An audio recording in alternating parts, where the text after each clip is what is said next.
Hey guys, welcome back. Today we are going to be reacting to this absolutely insane new RSG Minecraft speedrun world record. Full disclaimer, I know some stuff about speedrunning. My best run is about 17 minutes, which is nothing special. Basically what I'm trying to say is I know a little bit, but I'm not an expert, and I may get some things wrong. Roast me in the comments if you need to, and without further ado, let's check out this absolute monster of a run. There is one thing I wanted to watch with you guys though before we hop into it. So the reason why this is important, the main category, I guess you could say, for Minecraft, or the most popularized category for Minecraft speedrunning, is called RSG, which is the one that I've been playing for you guys sometimes on occasion.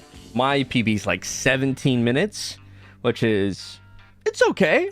It's okay. I think if I went longer, I could have probably got closer to like 12 minutes if I like really wanted to like, you know, go after it. I just wasn't ready for that grind. But yesterday, a new world record for the RSG category dropped, and we're gonna watch it right now. The crazy thing about it is this is, I think, the second sub 7-minute world record, and this is by Loki, who's one of the best mechanical speedrunners in Minecraft, and it was like, honestly, it was just a matter of time. And the crazy thing about this, and I'll tell you a couple of things about this. So they spawn into a seed, and they have this pie chart on the right, and so when they have the orange spike there, oh my god, he's so quick, it's hard to get it. See that orange spike here? Okay, can I just do this? Thank you.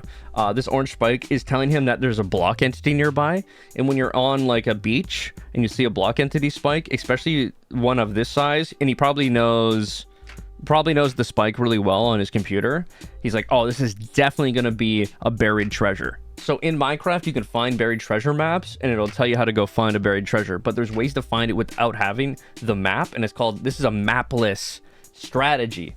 So they see this spike, and he knows which way to go. So basically how it works is he's like spinning left and right, kind of. And what that's doing is as he's spinning, his field of view, basically in Minecraft, if you're looking a certain direction, everything else behind you is not loaded in. Like all of the entities aren't loaded in to save on CPU usage. So as he's turning, it loads all the entities as he like looks at a chunk. So you can see these chunk borders. That's what these lines are, right? So this yellow line is, he's inside this chunk. If you go from here to here, he's inside that chunk. But as he turned, once he hits the corner of this next chunk over here, just kitty corner from the one he's in currently, it loaded in, gave him a spike. So he knows that in that chunk or in that direction, there's going to be more than likely a block entity. Block entities with those spikes can be one of two things. It can either be a chest or it can be a spawner. So he goes, he's pinpointed it, he can see it. And then so here, there's this stone, this weird piece of stone right here that's sticking out from the wall.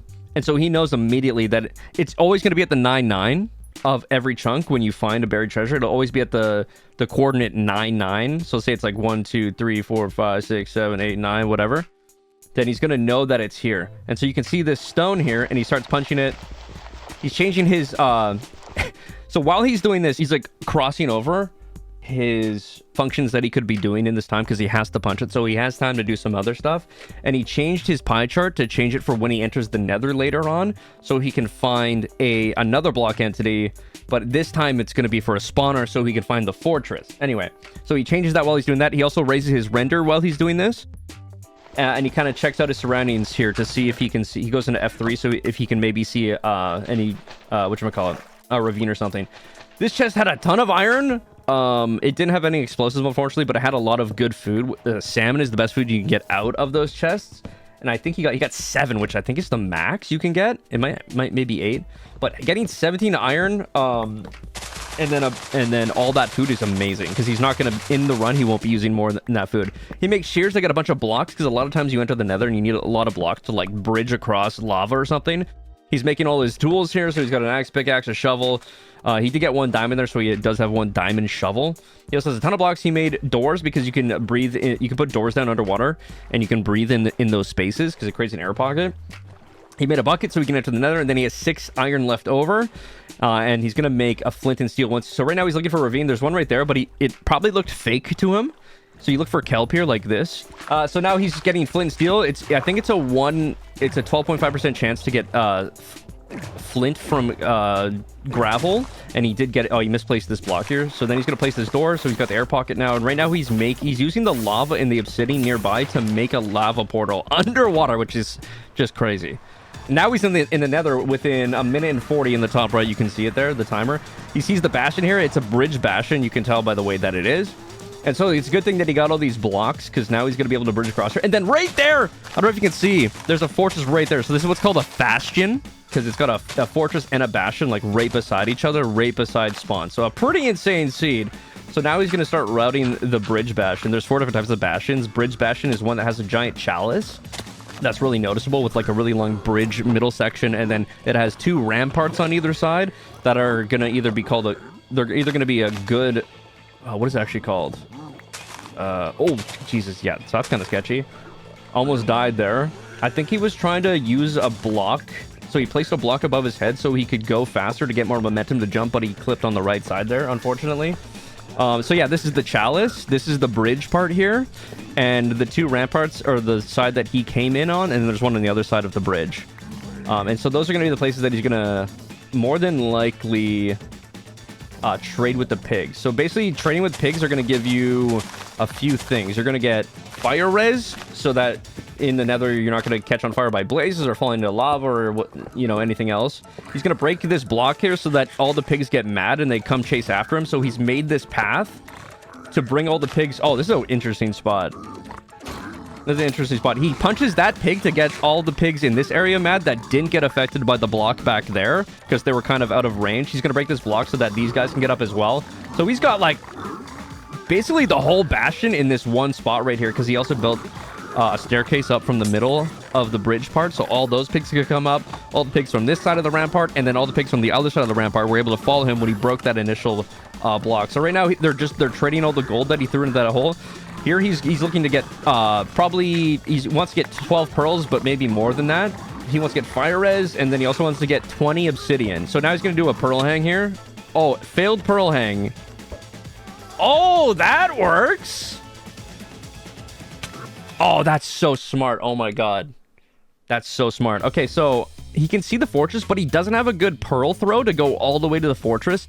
And he actually wants to be up on the top of the fortress. So what he does here, he throws a pearl and lowers his render distance to get to this right here, in the hopes that maybe the render distance wouldn't be far enough away, but it was too close. So when he throws this pearl, he lowers it right there. So he lands over there and he's like, oh shit. Okay, he brings his render distance up, throws the pearl even further. So we kind of went halfway through the pearl even further while they're still trading within his render distance. Because if you go to render distance, I think they stop trading if you're outside of that render distance, and they're on the outskirt of it. And then so he pearls back after that other pearl has gone all the way over there. He jumps off, so he goes back into render distance to get back to it, and then goes back to trading. So when he raises render distance up right now, dude, that was so fast. How does he even know what's in his inventory? Okay, we can look here. He has 27 obsidian. He has currently 19 pearls, and string is the other thing you want. So you can make wool, so you can make beds. This guy's mechanics is insane. I don't know how he's checking his inventory and knowing that he has everything he needs. Also, his mechanics are absolutely insane. He's only eaten 2 fish so far, and he still has 5 left. He's got this fire res here that I think he just popped, or he's about to pop.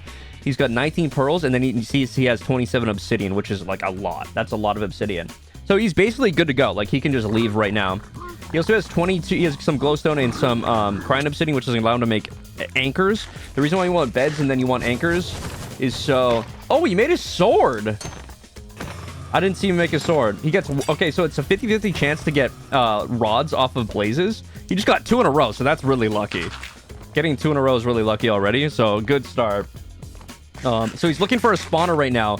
So he switched his pie chart again, which is... I actually haven't seen this a lot. So remember in the start where it had that orange pie chart to look for the block entity for the chest? But it can also find chests, and it can also find spawners. He changed it back to the red one here after he already knew where the fortress was, so he didn't need to have that other pie chart I was talking about to find the fortress. So he switched back to it, so when he got to the fortress, he could do that same strat to find the direction of a blaze spawner, which is this right here.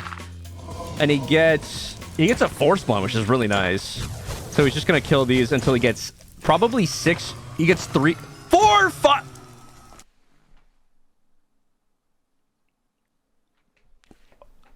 Oh my god. Okay, so the chance that he gets 6 for 6 blaze rods is absolutely insane. Absolutely insane.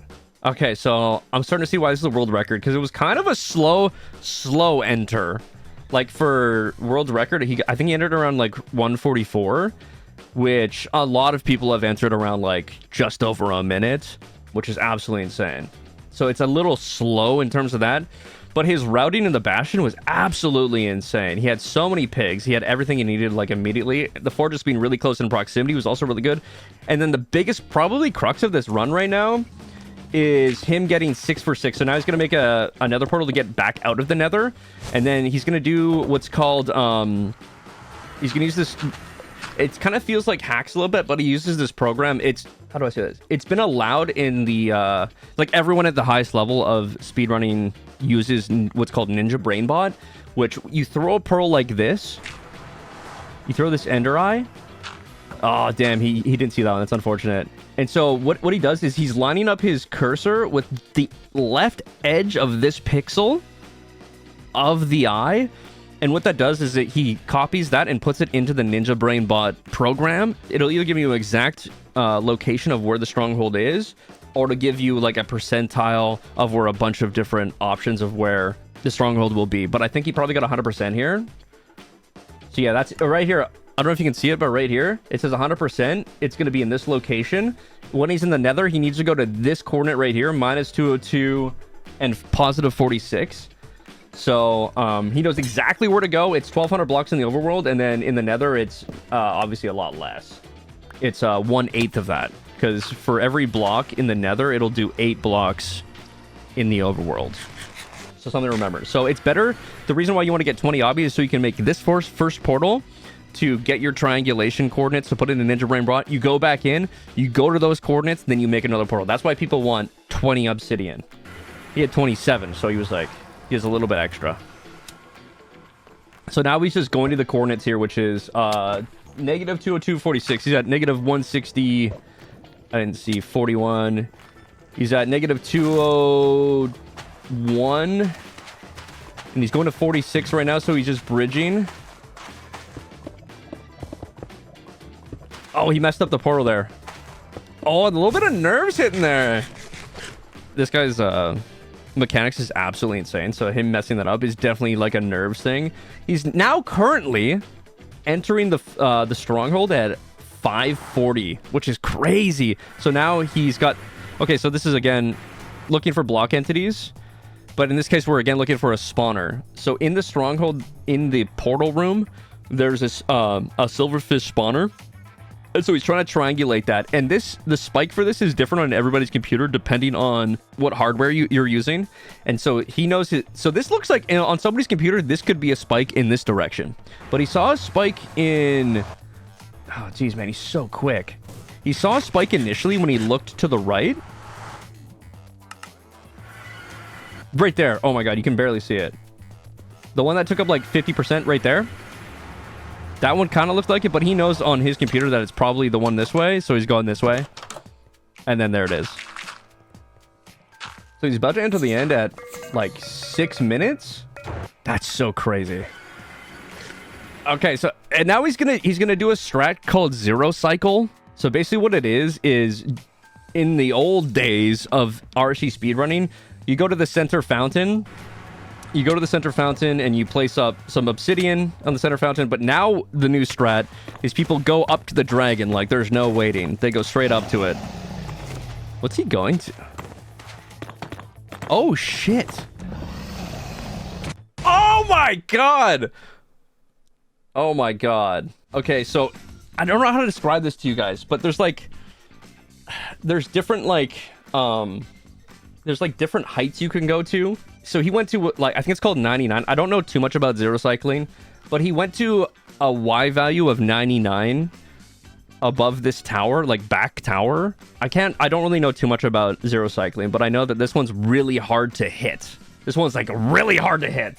These runners practice this so much. Like, they practice doing zero cycles like literally for hours on end just for this moment, because zero cycling is like the only way. Well, it's not the only way, but it's probably the best way right now in terms of strategy for like defeating the dragon as fast as humanly possible. But this one's crazy because I think he went to a really risky spot of 99, which I think the margin for error here is incredibly small. Like the window of opportunity to get the bet off in time is incredibly short. And the fact that he's on world record pace, if he hits this, is a massive risk. And he can't waste any time, because I think this ends up being like 650, somewhere around there, and the previous world record is 657 or 9 or something. He made it harder for himself to save a few seconds and could have lost the whole run in it. Yeah, exactly. The margin for error here is massive, but look, the fact that he actually hits this is insane, because he turns around and like literally like milliseconds from losing the run right there. Literally like milliseconds from losing the run. Just absolutely insane. So now when you try to sleep in or right click on a bed in the Nether, it actually becomes an explosion. And this is a newish strat where they... Dude, that was insane. That was insane. You see Skycrab's run? It would have been like 620, but he died to an Enderman. I have not seen that, but Mongi sent it to me. And so yeah, he hits the 0 cycle just like... And now it's just waiting for the dragon to die and drop down. Just absolutely... Just an insane run. And the crazy part about it is it's not even... Like, his enter was kind of slow. Like slow. Even though, like, for, like... My fastest enter is, like, a 135. Which is not bad. So I've actually entered faster than he entered in this run. Which is crazy. And I'm, like, not good. I'm, like, not good at the game. I think the best part about the game for me was my enters. That was the only thing. And they weren't even that good. They weren't even that good. So I've actually entered faster than he has in this run. So, like, that could have been faster. I mean, his pathing in the Bastion was amazing. He only messed up, like, one time there. Yeah. Like, there's still... Grady, I swear. I'm keeping it real, is what I'm doing. I'm just keeping it real. I'm keeping it real.